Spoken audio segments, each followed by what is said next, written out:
Hello दोस्तों, क्या आप जानते हैं रॉकेट क्या है? दरअसल हम जब भी रॉकेट शब्द सुनते हैं तो हमारे दिमाग में एक ऐसे व्हीकल की इमेज बनती है जो लंबा, पतला और गोल होता है। हम रॉकेट को केवल अंतरिक्ष में जाने के लिए ही बना व्हीकल मानते हैं, लेकिन क्या आप जानते हैं कि रॉकेट का मतलब एक इंजन भी हो सकता है, या कोई ऐसा व्हीकल जो इस रॉकेट इंजन का इस्तेमाल करता हो। यह रॉकेट इंजन ही व्हीकल को आसमान की तरफ धकेलने का काम करता है। आज इस वीडियो में आप जान पाएंगे कि रॉकेट क्या होता है और यह कैसे उड़ता है, और रॉकेट का उपयोग से संबंधित सभी सवालों के जवाब जान पाएंगे। आप जान पाएंगे कि रॉकेट सबसे पहले कब बनी थी और किसने सबसे पहले आकाश में इसको लॉन्च किया।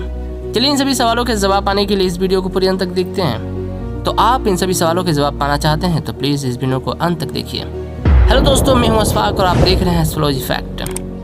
दरअसल रॉकेट एक अंतरिक्ष वाहन या एक विशेष इंजन है जो वाहन को हवा में आगे बढ़ाने का काम करता है।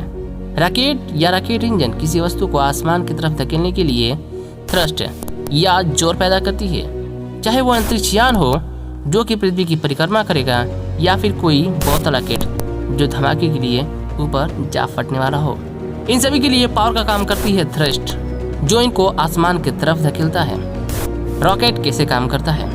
दरअसल दूसरे इंजन की तरह रॉकेट में भी ईंधन यानी फ्यूल का दहन होता है। अधिकतर रॉकेट इस ईंधन को गर्म गैस में परिवर्तन करते हैं और गैस को पीछे की तरफ बाहर धकेलने का काम करता है, जिससे रॉकेट को आगे बढ़ने में मदद करती है। रॉकेट इंजन हवाई में इस्तेमाल होने वाले इंजन से काफ़ी अलग होता है। जेट इंजन को कार्य करने के लिए हवा की आवश्यकता होती है, जबकि रॉकेट इंजन को हवा की कोई आवश्यकता नहीं होती। दरअसल रॉकेट इंजन अपने साथ खुद के कार्य करने के लिए आवश्यक हर सामान को लेकर चलती है। रॉकेट के साथ ऑक्सीकरण यानी ऑक्सीडाइजर पदार्थ होते हैं जो ईंधन को जलाने के लिए ऑक्सीजन का काम करते हैं। रॉकेट में इस्तेमाल होने वाले ईंधन और ऑक्सीकरण, जिन्हें प्रोपेलेंट कहा जाता है, ठोस यानी कि सॉलिड, तरल यानी कि लिक्विड अवस्था में हो सकते हैं। रॉकेट इंजन हवा की गैर मौजूदगी में अंतरिक्ष में आसानी से काम कर सकता है। अब आप सोच रहे होंगे कि आखिर बिना हवा के ये रॉकेट इंजन आखिर कैसे उड़ सकते होंगे, तो चलिए इसे समझते हैं और जानते हैं कि रॉकेट कैसे उड़ता है। दरअसल अंतरिक्ष में रॉकेट एक वैज्ञानिक नियम के आधार पर कार्य करता है, जिसे न्यूटन की गति का तीसरा नियम पर आधारित है। दरअसल आइजैक न्यूटन की गति के तीसरे नियम के अनुसार प्रत्येक क्रिया के लिए समान और विपरीत प्रतिक्रिया होती है। रॉकेट इंजन गर्म गैस को बाहर की तरफ धकेलता है, जिससे गैस का तेजी से बाहर निकलना और यह निकास रॉकेट को खुद के विपरीत दिशा में धकेलने का काम करता है। रॉकेट गैस के निकास को पीछे की तरफ धकेलता है और गैस की निकास रॉकेट को ऊपर की तरफ धकेलता है, और यही प्रक्रिया एक रॉकेट को आसमान की तरफ ले जाने में मदद करती है।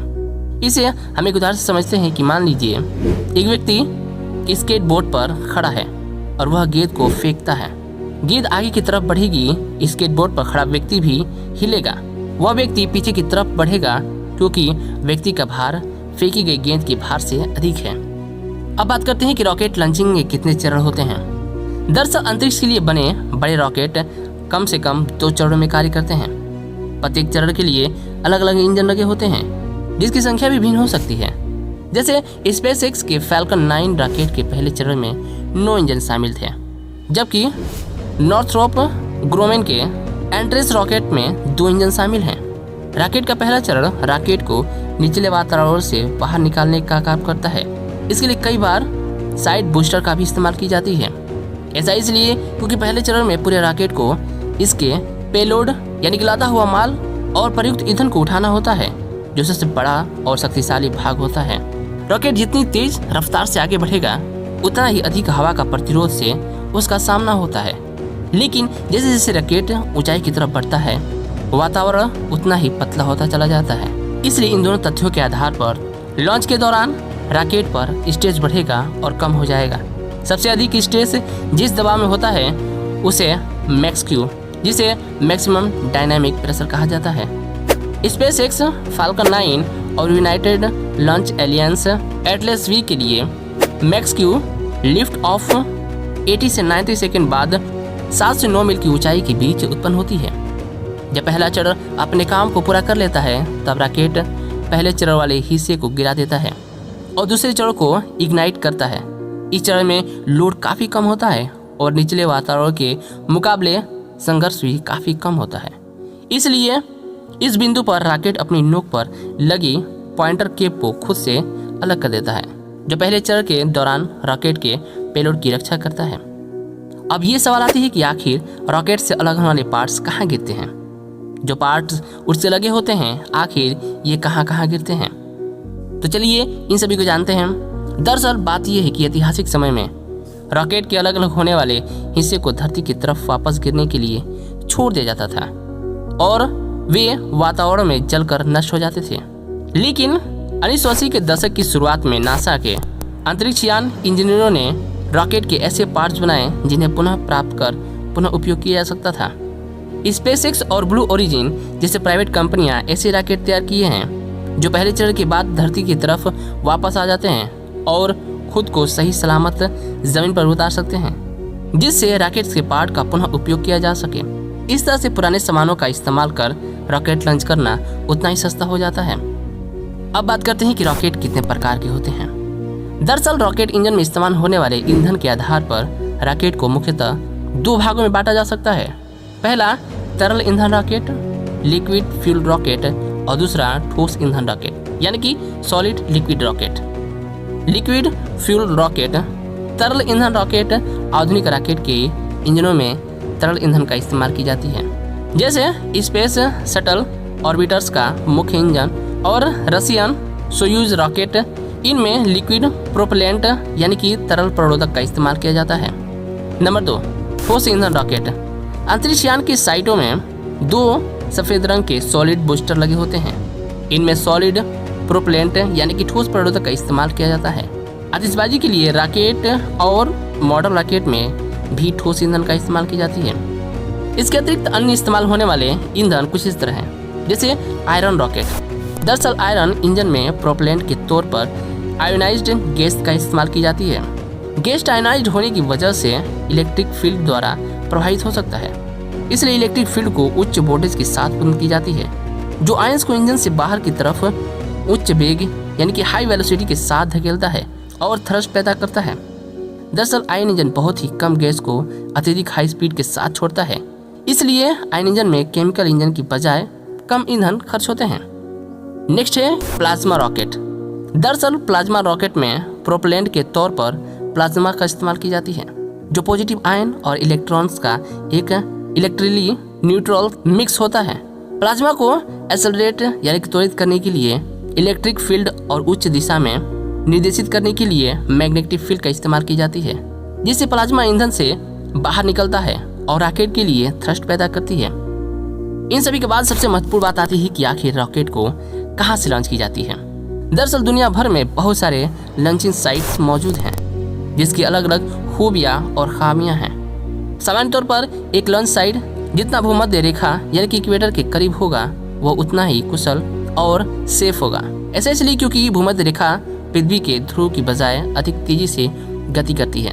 उच्च अक्षांश पर लॉन्च साइट्स सैटेलाइट्स को उन कक्षाओं यानी ऑर्बिट्स में आसानी से स्थापित कर सकते हैं जो ध्रुव के ऊपर से गुजरती हैं।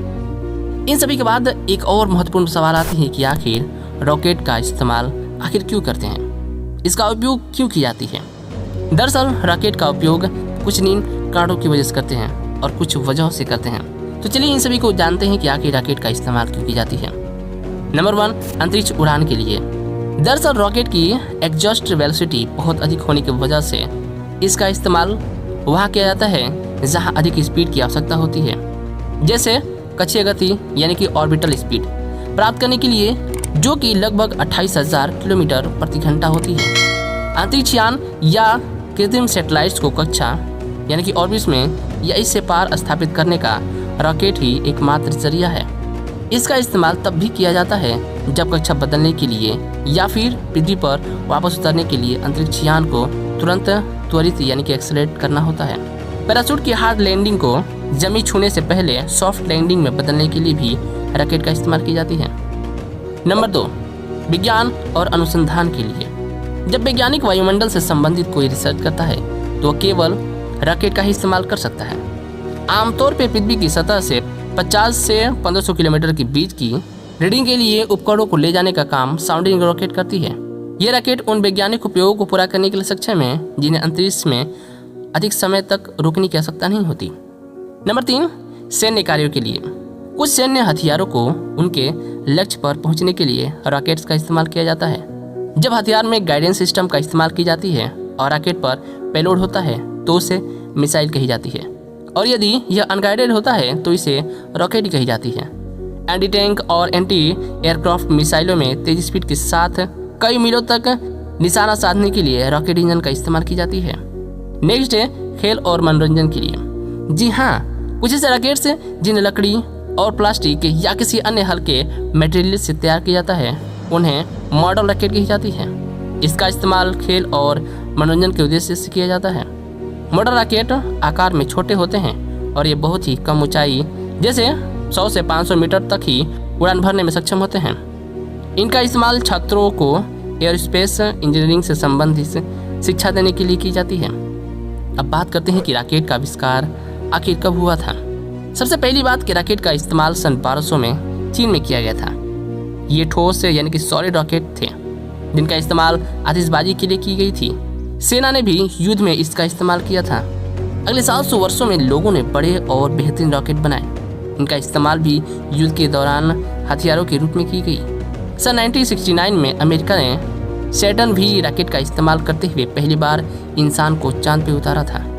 अब बात करते हैं कुछ ऐसे सवाल जो आमतौर पे हर किसी के दिमाग में आते हैं, तो चलिए उनको भी डिस्कस कर लेते हैं।